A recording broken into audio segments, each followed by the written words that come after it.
4월 18일 화요일 하나님께서 우리에게 주신 말씀 함께 묵상하도록 하겠습니다. 성경 민수기 15장 1절부터 21절까지입니다. 여호와께서 모세에게 말씀하여 이르시되 이스라엘 자손에게 말하여 그들에게 이르라. 너희는 내가 주어 살게 할 땅에 들어가서 여호와께 화제나 번제나 서원을 갚는 제사나 낙헌제나 정한 절기의 소나 양을 여호와께 향기롭게 드릴 때에 그러한 헌물을 드리는 자는 고운 가루 10분의 1에 기름 4분의 1 흰을 섞어 여호와께 소제로 드릴 것이며, 번제나 다른 제사로 드리는 제물이 어린 양이면 전제로 포도주 4분의 1 힐은 준비를 할 것이요, 순양이면 소제로 고운 가루 10분의 2에 기름 3분의 1 흰을 섞어 준비하고, 전제로 포도주 3분의 1 흰을 드려 여호와 앞에 향기롭게 할 것이요, 번제로나 서원을 갚는 제사로나 화목제로 수송아지를 예비하여 여호와께 드릴 때에는 소제로 고운 가루 10분의 3 에바에 기름 반 흰을 섞어 그 수송아지와 함께 드리고, 전제로 포도주 반 흰을 드려 여호와 앞에 향기로운 화제를 삼을지니라. 수송아지나 순양이나 어린 순양이나 어린 염소에는 그 마리수마다 위와 같이 행하되 너희가 준비하는 수요를 따라 각기 수요에 맞게 하라.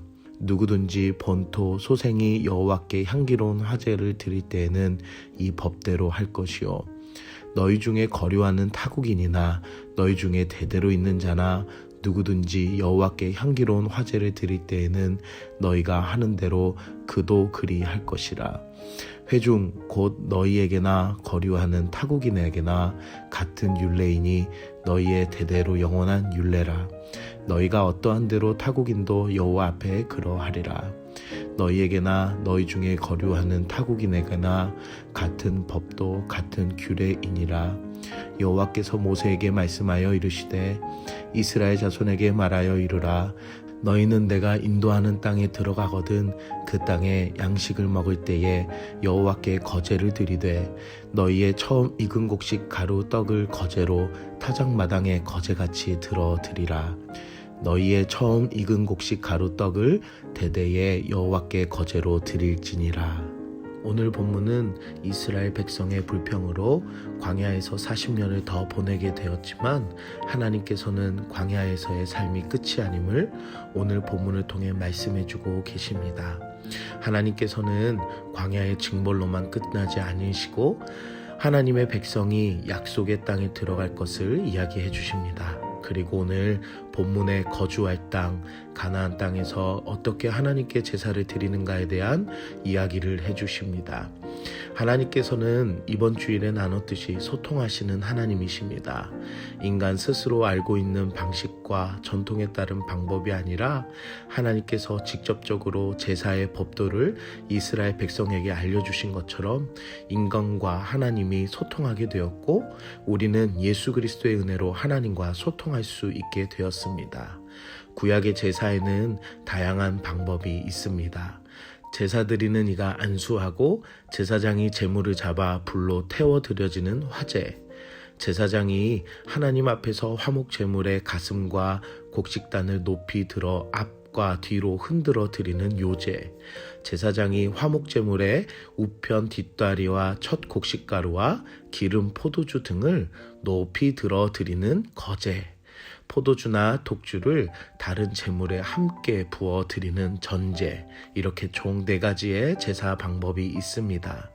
그리고 제사는 5가지로 구분되는데 번제와 소제, 화목제와 속건제, 속죄제입니다. 오늘 본문에는 다양한 제사의 방법과 종류가 나와서 어려울 수 있습니다. 하지만 오늘 본문에서는 땅에서 수확한 제물에 대해 하나님께서 이야기하십니다. 광야 생활을 해온 이스라엘 백성들은 함께 이동하는 가축들이 있었지만 농사를 지을 수 없는 환경이었습니다. 어떻게 보면 곡식과 포도 열매 같은 과실들이 매우 귀한 환경이었습니다. 하지만 지금은 얻을 수 없는 이 어려운 재물들을 하나님께서는 약속하신 땅을 통해 이스라엘 백성들에게 얻게 될 수 있음을 더 확실하게 말씀하셨습니다. 그래서 소와 양과 염소로만 드리는 제사뿐 아니라 곡식과 기름 그리고 포도주로 드려지는 제사를 약속하십니다. 하나님께 드려지는 제사는 곧 하나님과의 관계를 말합니다. 하나님께서는 우상 숭배의 방식이 아니라 하나님의 소유, 거룩한 나라, 제사장 민족으로 합당하게 나아가는 방식을 가르쳐 주십니다.